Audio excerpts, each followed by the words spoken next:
On a chanté « L'homme ne vivra pas de pain seulement, mais de toute parole qui sorte de la bouche de Dieu ». Alors on va écouter cette parole maintenant, on va écouter la prédication de la parole de Dieu. C'est Philippe qui va l'annoncer, que vos cœurs soient ouverts. C'est de la nourriture pour votre âme.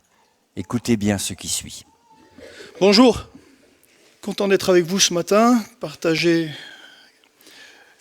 la parole de Dieu, partager ce culte, la communion fraternelle. Il y a deux pensées, deux états d'âme sur lesquels j'aimerais partager avec vous et faire deux lectures. La première dans Ésaïe 49, 13. Cieux, réjouissez-vous, terre, sois dans l'allégresse, ou émerveille-toi, selon la Bible en français courant. Donc terre, émerveille-toi, montagne, éclatez en cris de joie, car l'Éternel console son peuple, il a pitié de ses malheureux. Retenez, terre, émerveille-toi. L'émerveillement. Est-ce qu'on sait encore s'émerveiller ? On va voir ça ensemble. Et puis, concernant le contentement, alors j'ai choisi juste un verset, même s'il y en a des tas. 1 Timothée 6, 6. C'est en effet une grande source de gain que la piété avec le contentement. Amen. Une grande source de gain que la piété avec le contentement. Sur le contentement, des versets dans nos Bibles, il y en a en pagaille, surtout dans le livre des Proverbes. Mieux vaut peu avec la crainte de l'Éternel qu'un grand trésor avec le trouble. Mieux vaut de l'herbe à manger là où règne l'amour plutôt qu'un bœuf engraissé si la haine est là. Mieux vaut un morceau de pain sec avec la paix qu'une maison pleine de viande avec des querelles. Mieux vaut être humble avec les humbles que de partager le butin avec les orgueilleux. Le contentement et l'émerveillement. Quand avec mon épouse, nous sommes partis en 89 on a quitté Chambéry pour rentrer à plein temps dans le service du Seigneur. On s'est retrouvés dans le Gard et entre autres dans la petite église de Anduze.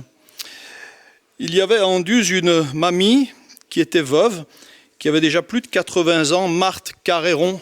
Mon épouse doit s'en souvenir. À chaque fois que j'allais visiter Marthe Carréron, je revenais avec une cagette de légumes, avec des salades, avec les légumes de saison.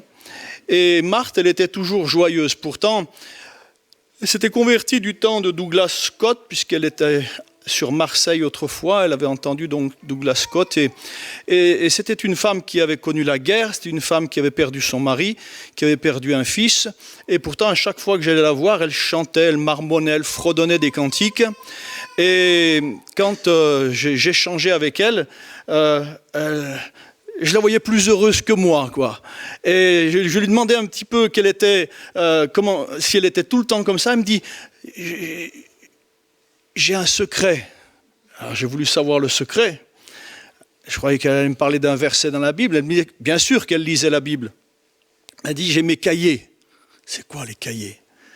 Elle avait des cahiers à spirale dans lesquels, depuis les années 40, elle notait toutes les bénédictions, tous les exaucements, tout ce qui s'était passé dans sa vie de jeune fille jusqu'à 80 et quelques années, dans ses relations avec Dieu. Et quand il y a des jours où ça allait pas, elle relisait ses cahiers. Et elle terminait en chantant. Elle terminait en chantant. Elle était dans le contentement, elle était toujours capable elle s'émerveillait devant le Gardon, là, la rivière, devant ses légumes, devant toutes ces choses, des choses simples. Et elle chantait. On chantait autrefois dans nos assemblées « Compte les bienfaits de Dieu ». Mets-les tous devant tes yeux. Tu verras en adorant combien le nombre en est grand. On chantait aussi, on chante encore, je ne sais plus, bénis l'Éternel mon âme. Il l'a dit tout à l'heure dans une petite parenthèse, j'ai cru qu'il allait le faire chanter. Bénis l'Éternel mon âme, et sois émerveillé. Mon âme, sois émerveillé. Est-ce qu'on peut dire à son âme, sois émerveillé ? Mon âme bénit l'Éternel. ait ce sentiment intérieur profond et durable, eh bien que le Seigneur te comble et qu'il peut te combler. Alléluia. Hein. Pour ça, il faut quand même prendre un petit peu le temps, c'est vrai. Prendre un petit peu le temps de ralentir, prendre un peu le temps de se poser, voire de s'arrêter. Tu vois, je vous avais parlé de ce texte qui dit « Arrêtez et sachez que je suis Dieu », que Dieu est capable de s'arrêter. Il s'est arrêté au 7e jour de la création, il s'est arrêté, il a mis un stop, il a fait un break. Nous, on veut toujours continuer, foncer. Hein. Et dans nos sociétés, on court toujours. Il faut toujours aller plus vite en essayant de tirer parti du temps qui nous est donné. Dans tous les domaines, il nous faut toujours être efficace. Être efficace, hein, répondre toujours aux diverses sollicitations, devoirs qui nous sont imposés, que ce soit dans le travail, dans la famille, dans les engagements. Dans nos vies, il nous faut sans cesse agir, faire. Et je vous avoue que personnellement, j'aime faire. Ma femme qui me connaît bien, un frère, une sœur qui me connaissent aussi là dans la salle, savent que j'aime pas rester sans rien faire. Agir. Il nous faut toujours agir pour un but, toujours avoir un objectif à atteindre. Personnellement, je vous confesse que j'aime bien ce verset d'Ecclésiaste 9.9 qui dit « Jouis de la vie avec la femme que tu aimes pendant tous les jours de ta vie que Dieu te donne sous le soleil, car c'est ta part dans ta vie au milieu du travail que tu fais. Et tout ce que ta main trouve à faire avec ta force, fais-le, car il n'y a ni œuvre, ni pensée, ni science, ni sagesse dans le séjour des morts où tu vas. » On dirait c'est gai ça. Hein. C'est la réalité. On est de passage. Et on veut laisser quelque chose. On a besoin de faire quelque chose, d'agir. Seulement à force de faire et de vouloir faire, je me suis rendu compte qu'on risque de vivre dans l'illusion qu'être heureux, c'est saisir le plus d'opportunités possible, c'est faire toujours plus. Et l'infini des possibles peut nous imposer une forte pression, voire de dépression, pour revenir au sujet de la semaine dernière, ou d'il y a 2 semaines. Hein, et nous risquons de nous fatiguer, et la planète avec nous. La Bible dit que la création tout entière soupire et souffre les douleurs de l'enfantement. Hein. À ce jeu-là, à courir, à chercher, à faire, toujours faire, nous pouvons perdre de vue aussi ce qui relève de la gratuité, du don gratuit de Dieu. La gratuité. On sait que pour faire, rien n'est gratuit. Les matériaux, il faut les payer, ils augmentent. Tout se paye, tout doit être payé. Et pourtant, la vie avec Dieu, c'est gratuit. Le pardon de Dieu, il est gratuit. La paix de Dieu, elle est gratuite. Et on a du mal avec ça, parce qu'on paye tout ici-bas. Et on se dit que si c'est gratuit, ça vaut rien. C'est faux. L'amour de Dieu, il est gratuit, il vaut plus que tout. La paix de Dieu, elle est gratuite, elle vaut plus que tout ce que ce monde peut donner. Mieux vaut un morceau de pain sec avec la paix qu'une maison pleine de trésors où il y a des querelles. Hein. Et à ce petit jeu-là, on peut, perdre de vue donc ce qui relève de la gratuité, du cadeau, de ce qui n'est pas production mais réception. Et ce n'est pas étonnant que même parfois, on peut s'étonner que certains croyants disent « mais ça ne sert à rien de prier, on ne reçoit rien ». Ah ouais, parce que tu ne t'entends pas au gratuit. Tes prières sont peut-être mercantiles, tu fais ça pour obtenir. Non, c'est gratuit de la part de Dieu. Dieu donne gratuitement. Alléluia. Et à ce jeu-là aussi, il se peut qu'on se perde soi-même de vue et qu'on ne sache plus qui on est, que l'on soit déçu de tout. Et quand je dis de tout, c'est qu'à la longue, on peut être même déçu de tous, déçu de soi-même aussi, et déçu de tous, indifférent à tout et à tous. Est-ce que ce n'est pas le cas dans ce monde? La Bible nous dit que dans les derniers temps, les gens deviendront égoïstes. Égoïste. Avec quelque chose qui va marquer le coup en plus, c'est qu'il va y avoir toujours cette peur de manquer et l'angoisse de ce qui est en trop. plus on a d'espace, plus on remplit, plus on met des choses qui servent parfois à rien. Je ne parle pas de chez vous, je parle. Mais, vous voyez, ce matin, la Bible nous dit que le contentement est un chemin possible. La piété et le contentement sont une grande source de gain. Le contentement. Et le contentement peut devenir aussi un émerveillement. Alléluia. Le contentement fait de nous des gens capables de contempler, capables d'adorer, capables de bénir. Le contentement nous garde dans l'étonnement, comme les enfants. Les enfants, ils sont étonnés. On m'avait dit il y a bien longtemps, si tu veux qu'on croie en toi, fais jamais l'étonner. Que ça, on croira que tu sais, même si tu ne sais pas. Alors je me suis dit, je ne vais plus faire l'étonner. J'en savais pas plus. Vous voyez ? Mais être étonné. Mon Dieu m'étonne encore. Heureusement. Merci Seigneur de ce qu'il m'étonne. Dieu peut vous étonner. Ouais. À vous qui venez depuis 30 ans dans cette assemblée, Dieu peut vous étonner. Comme vous qui viendriez pour la première fois. Dieu peut vous étonner. Nous prions un Dieu qui s'émerveille. Un Dieu qui vient vers nous, qui nous attire à lui. Et quand l'épreuve est là, quand les difficultés sont là, est-il encore possible d'être dans l'émerveillement, dans le contentement ? Notre Père Céleste, notre Dieu, est le premier à s'émerveiller devant la création. Quand vous lisez la Bible, il est dit à 6 reprises, Dieu vit que cela était bon. Ah, comme le bon roast beef que vous allez manger à midi. C'est bon. Hein? Non, mais c'était mieux qu'un roast beef. Hein. La création. Dieu vit que cela était bon. C'est répété 6 fois. Donc il y avait ce contentement, cet émerveillement. Et Dieu nous invite aussi, déjà dès le départ, à donner du temps au temps pour que naisse en nous et se manifeste en nous ce qui arrive avec ce 7e jour de la création, ce jour de repos, ce temps d'arrêt, un jour qui couronne la création, un jour qui signale l'importance entre l'alternance du travail et la récupération, et puis le fait de savoir s'arrêter pour s'émerveiller, pour regarder, pour être dans le contentement. Ah, c'est bien.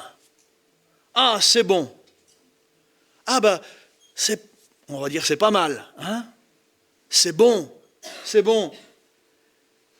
Au 7e jour, il faut prendre du temps pour soi, du temps pour Dieu, du temps pour les autres.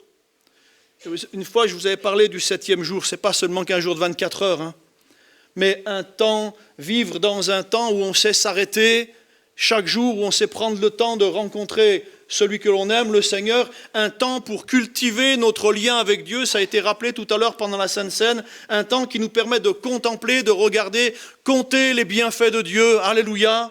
Hein? Si dès les premières pages, Dieu créateur s'émerveille, eh bien, dans les premières pages des évangiles, dans son premier sermon, il est question de béatitude, de félicité, de béatitude. Jésus-Christ s'est émerveillé. Il y a un texte, pour donner un exemple, dans l'évangile de Luc, chapitre 7, où un homme, un légionnaire, un militaire, un serviteur auquel il était très attaché, mais qui était malade sur le point de mourir, et cet homme, il est païen, il est romain, et il ne se trouve pas digne d'aller en personne devant Jésus. Alors il envoie quelques anciens là de sa maison, quelques juifs, en disant, à Jésus, en faisant dire à Jésus qu'il dise un mot au sujet de son serviteur, et son serviteur serait guéri. Qu'il dise un mot. Ce militaire romain, il n'a jamais vu Jésus. Il en a juste entendu parler. Et il fera transmettre à Jésus un message, une prière pleine de foi. Dis seulement un mot, et mon serviteur sera guéri. Et le verset 9 nous dit, que Jésus admira le centenier. Jésus a été dans l'émerveillement devant la foi d'un païen. Pas la foi d'un juif, puisqu'il dira, même en Israël, je n'ai pas trouvé une aussi grande foi. Jésus a été dans l'émerveillement. Jésus s'est retrouvé dans l'admiration. Dis seulement un mot que Jésus ne prononcera même pas d'ailleurs. Mais Jésus va reconnaître une foi fervente chez cet homme dont on aurait dit, mais ce gars-là, ce païen, ce légionnaire, ce n'est pas un homme de foi, il n'est pas religieux, des dieux, il en a partout. Ouais, mais Jésus a vu la foi de cet homme. Dieu ne regarde pas avec les mêmes yeux que nous, Dieu n'a pas de lunettes. Hein. Il ne regarde pas avec les mêmes yeux que nous. Même en Israël, je n'ai pas trouvé une aussi grande foi. Un grand étonnement, nous dit une autre version de la Bible. Et l'étonnement vient du mot tonnerre. Tonnerre. Autrement dit, c'est un coup de tonnerre dans le ciel et sur la terre quand quelqu'un manifeste la foi. C'est comme un coup de tonnerre pour ces pharisiens religieux qui, eux, croyaient. Nous, attention, on a Abraham pour père, nous on est dans l'église depuis 50 ans, nous ceci, nous cela, tatati, tatata. Et ces religieux qui pensaient appartenir au peuple élu, Jésus leur dit, même en Israël, je n'ai pas trouvé une aussi grande foi. Un coup de tonnerre pour ces anciens des Juifs venus de la part de ces légionnaires. Trouver Jésus. Un coup de tonnerre pour eux. Quand Jésus admire ce centenier, ou plutôt la foi de ce centenier. Wow, comme le ciel qui leur tombe sur la tête. Hein. Pas besoin d'être gaulois, mais ça les a bougés. L'admiration de Jésus vis-à-vis du centenier a dû beaucoup les intriguer. Croyez pas? Eh oui. Si le Fils s'émerveille, est-ce que ce n'est pas pour nous inviter, nous aussi, à nous émerveiller? Est-ce que ce n'est pas pour nous inviter, nous aussi, à savoir encore nous étonner? Je vais être étonné quand je viens au culte. Pas étonné par des bizarreries, ou par des excentricités, ou par des extravagances.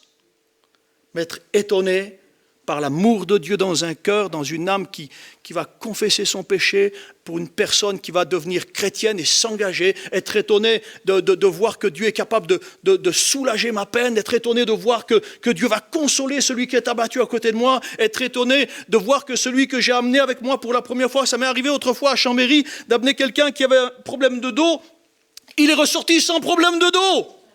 Et je lui avais dit, moi, viens à l'église, on priera pour toi et le Seigneur va te faire du bien. Et pendant le culte, il a été béni. Et moi, j'attendais la fin pour que le pasteur prie pour lui. Mais c'était pendant qu'il a été...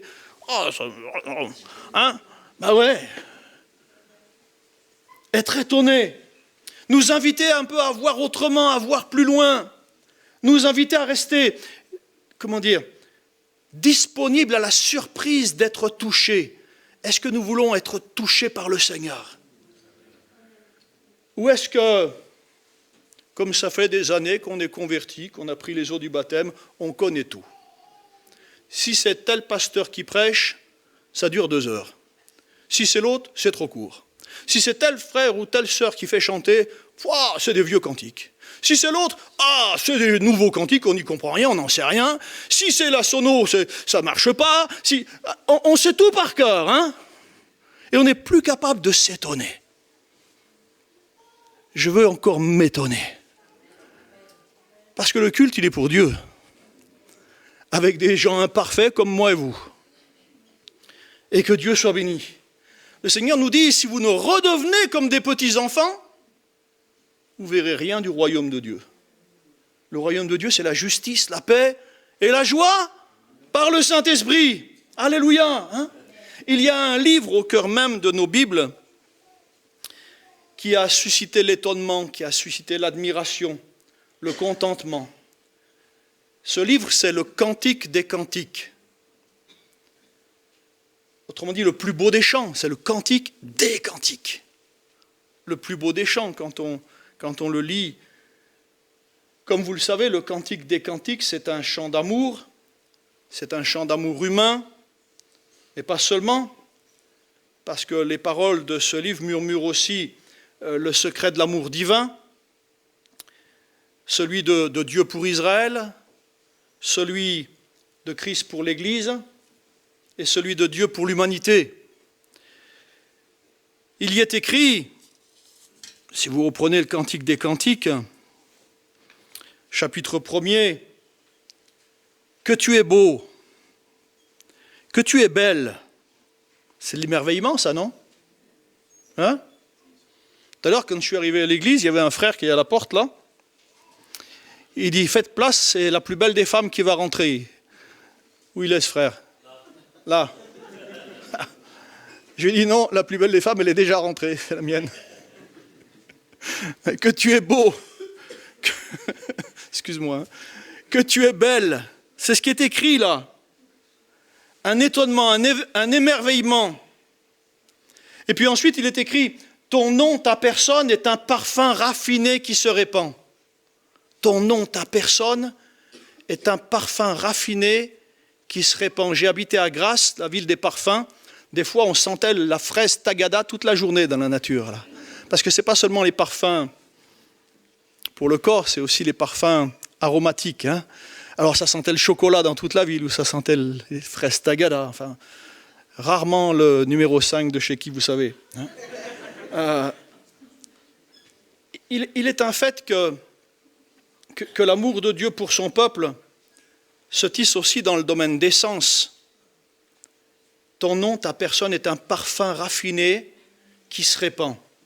D'ailleurs, le premier miracle de Jésus n'est-il pas d'avoir changé l'eau en vin pour que la fête continue?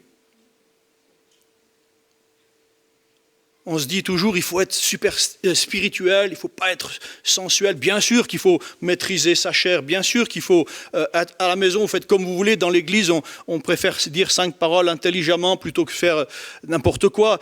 Mais on est fait de chair et de sang. Hein. Alors moi, je suis savoyard, je ne bouge pas trop.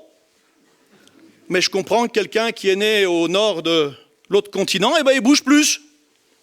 Je comprends. Il y a des différences de culture. Et dans le ciel, il n'y aura pas que des Savoyards. Hélas. Non. Le nom du bien-aimé est comme un parfum raffiné qui se répand. Et quand j'ai pensé à ça, réfléchi là-dessus, je me suis dit, c'est intéressant ça. Ton nom, mon bien-aimé, est comme un parfum raffiné qui se répand. Puisqu'il se répand, il échappe à toute mainmise. Il échappe à toute mainmise. Vous savez quoi? Dieu n'appartient à personne. Ah oui, au moins un amen. Dieu n'appartient à personne. Vous croyez que Dieu vous appartient qu'aux assemblées de Dieu? Heureusement que non. Hein? Dieu n'appartient à personne, à aucune dénomination. Mais il s'offre à tous. Car Dieu a tellement aimé le monde qu'il a donné son Fils. Alléluia.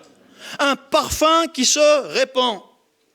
Nous chantons, comme je l'ai dit tout à l'heure, un Dieu qui s'émerveille. Nous louons un Dieu qui s'étonne de la foi véritable, de la foi authentique. Nous adorons un Dieu, notre Dieu, qui n'est pas notre propriété.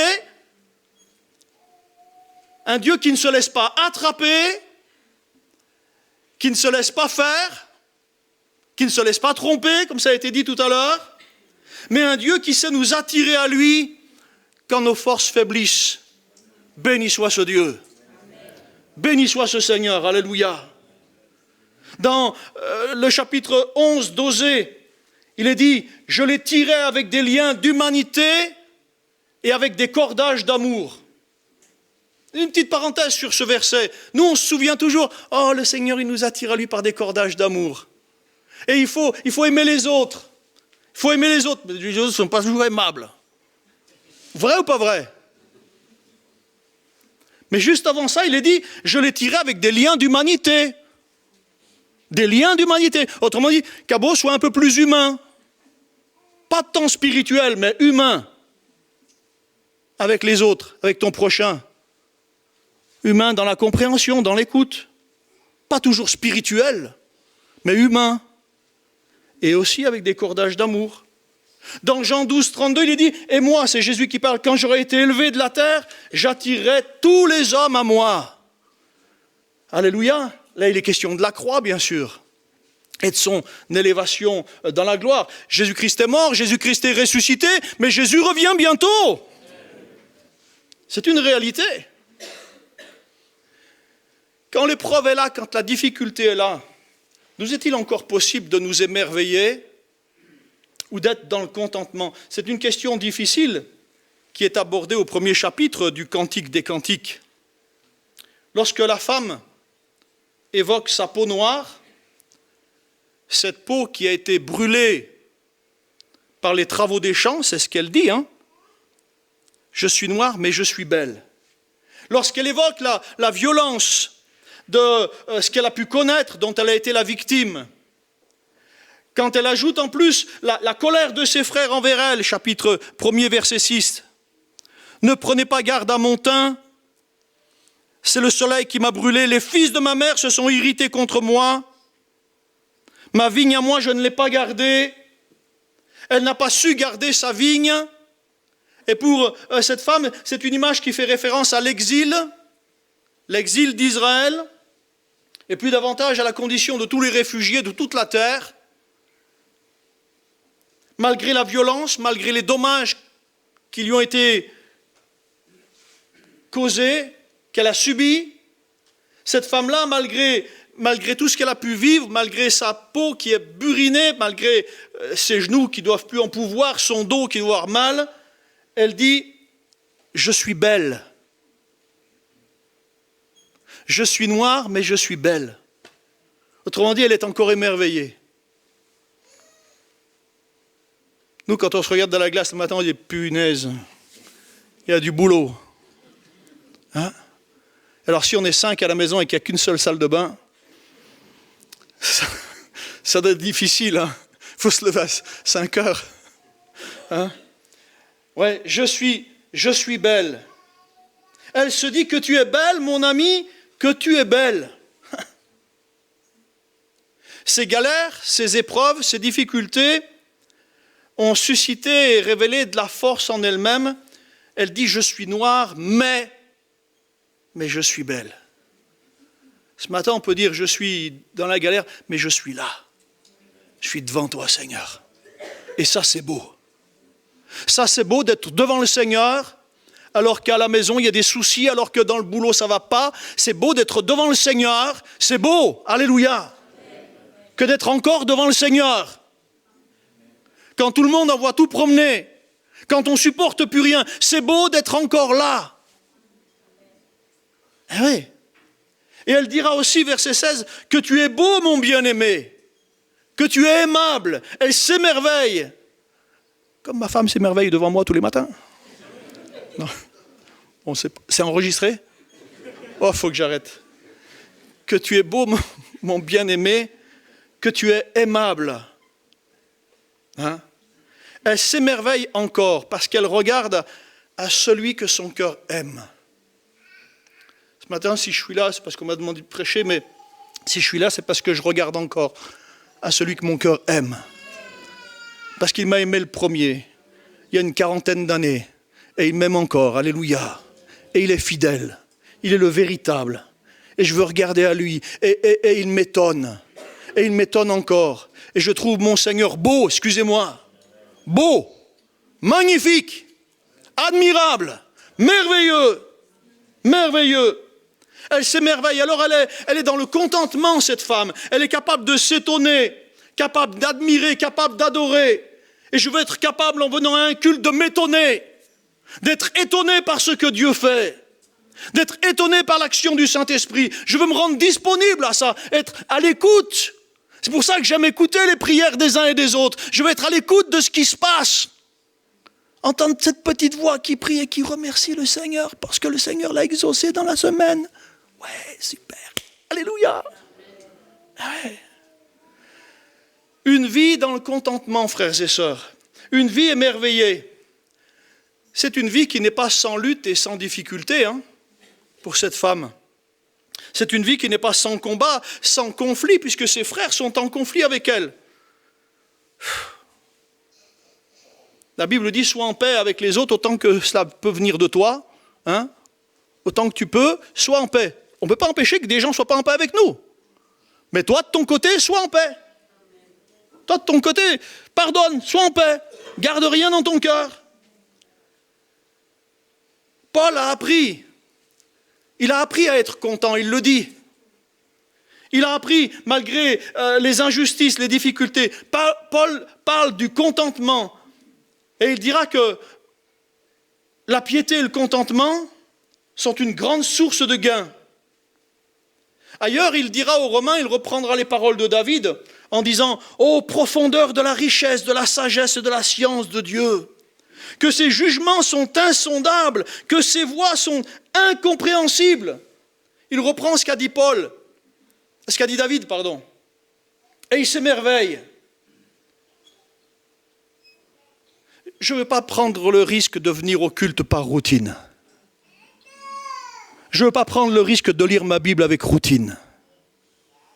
Quand je lis ma Bible, j'aime bien, c'est pour ça que j'aime bien la Bible plutôt qu'une tablette, parce que dans ma Bible, il y a des petites références là, qui m'envoient par-ci, qui m'envoient par-là, et de là, je commence là et je finis là, et je ne sais plus où je finis. Parce que les références m'envoient de partout. Il n'y a pas ça dans la tablette. Bref, ça c'est une petite parenthèse, mais vous faites bien comme vous voulez. Je ne veux pas prendre le risque que ma vie de prière devienne une routine. De prier parce qu'il faut prier. Bah, si c'est ça, bon, tant aller à la pêche. Hein. Bah oui. Non, je prie parce que j'ai envie de parler à mon Dieu. Parce que j'ai encore envie de lui parler. Parce que je sais qu'il peut me dire un mot. Et un mot de lui, une miette qui tombe d'en haut. Ouah, purée, c'est meilleur que tous les gâteaux de la meilleure boulangerie de Chambéry. Mais oui, c'est une réalité. Je ne veux pas perdre de vue celui qui m'a aimé le premier, en rentrant dans une routine évangélique pentecôtiste, où je sais tout par cœur, je sais comment ça marche, je sais ce qu'est un don spirituel, je sais ce qu'on n'en est pas, je sais ce qui peut venir de la chair, je sais ce qui vient de l'esprit, je sais que tout ça. Non, je veux être encore étonné de la part de mon Seigneur et de mon Dieu. Parce qu'il fait au-delà de ce qu'on peut demander, penser et même imaginer, alléluia, que ses jugements sont insondables, que ses voies sont incompréhensibles. Il est tellement au-delà de ma compréhension. Il est tellement au-delà que je ne peux pas saisir toutes les merveilles de ses voies. Des fois, je ne comprends pas le pourquoi de certaines choses, et puis après, avec le recul, je me dis, oui, finalement, c'est mieux. C'est mieux, Seigneur. Le royaume des cieux, dira le Seigneur, est pour ceux qui ressemblent aux petits-enfants. Je veux encore rester là-dedans et là-dedans, comme un petit enfant capable de m'étonner, capable de m'émerveiller, pas seulement devant le sapin de Noël, mais m'émerveiller pour ce que Dieu fait. Alléluia. Hein?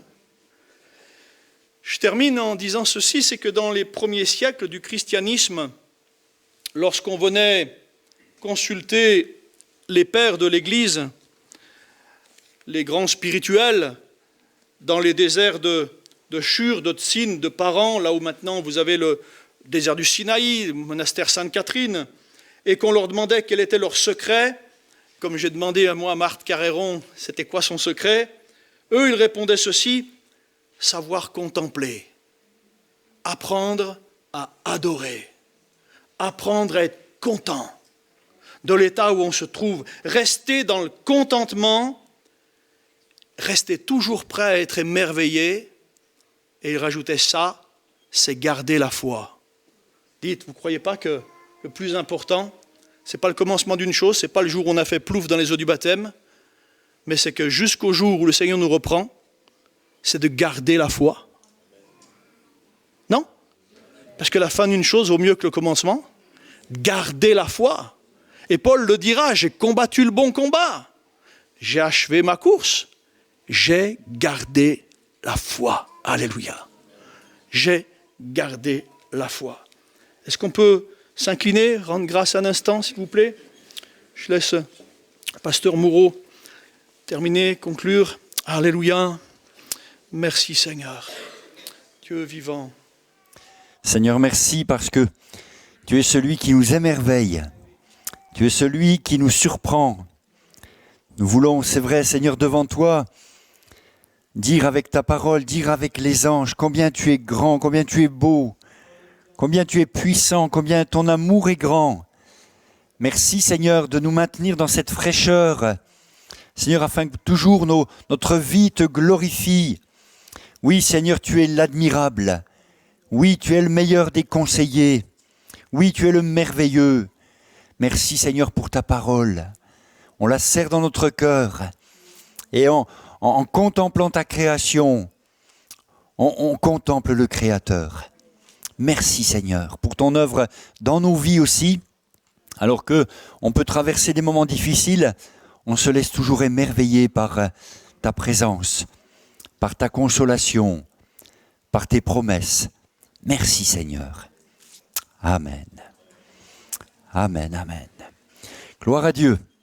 On va partager quelques infos pour terminer et vous dire combien la vie d'une église, eh bien, c'est fait d'émerveillement aussi. C'est fait de moments où on peut s'émerveiller et dire « Waouh, comme le Seigneur est bon ». On vous souhaite la bienvenue et ça c'est déjà merveilleux, vous êtes là et on est tellement content que vous soyez là. Alors ne partez pas trop vite, on voudrait faire connaissance avec vous et vous saluer fraternellement. Samedi soir, une réunion spéciale sur le Messie dans la Pâque juive. Je vous invite vraiment à venir vous émerveiller devant ce que la parole de Dieu présente comme étant la Pâque. Vous savez que le dimanche prochain, on change d'heure, et 2, et j'aurais dû le mettre en premier, c'est la fête de Pâques, et on veut s'émerveiller de voir comment Jésus sur la croix a symbolisé parfaitement l'agneau immolé. Et puis, le 26, on aura, le vendredi soir 26, un groupe qui s'appelle Rescapé, et on voudrait vous présenter une petite vidéo qui présente ce groupe Rescapé. On invitera du monde pour cette soirée-là. Le programme Rescapé arrive bientôt chez vous. Les jeunes du collectif Rescapé ont choisi de sortir du silence pour vous parler de l'espérance qui est en eux. Ils viennent pour vous raconter leurs bouleversants témoignages mêlés de chants, de vidéos, de chorégraphies ou de sketchs. Parce qu'ils ont été délivrés de l'angoisse, de la haine et de la culpabilité, guéris miraculeusement ou libérés de leurs addictions, parce qu'ils ont trouvé un sens à leur vie, la paix, la joie et le pardon, parce que leur vie a été totalement transformée, parce qu'ils souhaitent que vous puissiez vous aussi saisir la bouée qu'ils veulent lancer, ne manquez pas cet événement. Plus d'infos sur rescapé.fr ou sur les réseaux sociaux.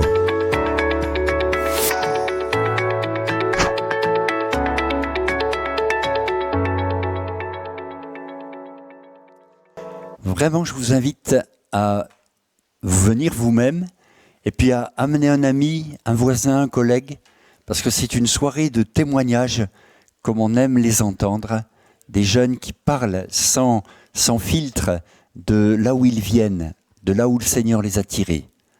J'ai personnellement vécu le début de ce ministère d'évangélisation avec eux, puisque c'était à Valence, c'était il y a plus de 10 ans maintenant, un mardi soir, lors d'une réunion de prière, je me souviens de ce don spirituel qui a été donné. On était 3 en fait, j'étais un des 3, mais on était 3 et on a vraiment annoncé la naissance de quelque chose. Et le couple qui était là dans la salle, et en particulier la sœur dans ce couple, la femme, Dieu l'a touchée, l'a bénie ce soir-là. Et je me souviens tellement de ce démarrage. Elle était infirmière scolaire et Dieu l'appelait à lâcher et à entrer dans ce ministère. Ça fait maintenant des années que ça tourne, il passe en France un peu partout et il témoigne, ces jeunes témoignent de ce qui s'est passé dans leur vie, dans des domaines très actuels. Et je suis sûr qu'il y a un domaine qui concernera l'un ou l'autre de nous ce soir-là. Donc notez bien cette soirée-là, le 26 avril à 19h30. Donc merci à tous d'être venus. On va prendre le temps de la communion fraternelle, aller les uns vers les autres. Prenez le temps d'aller saluer les frères et sœurs. Et puis que Dieu vous bénisse. Un bon dimanche, une bonne semaine à tous. Amen.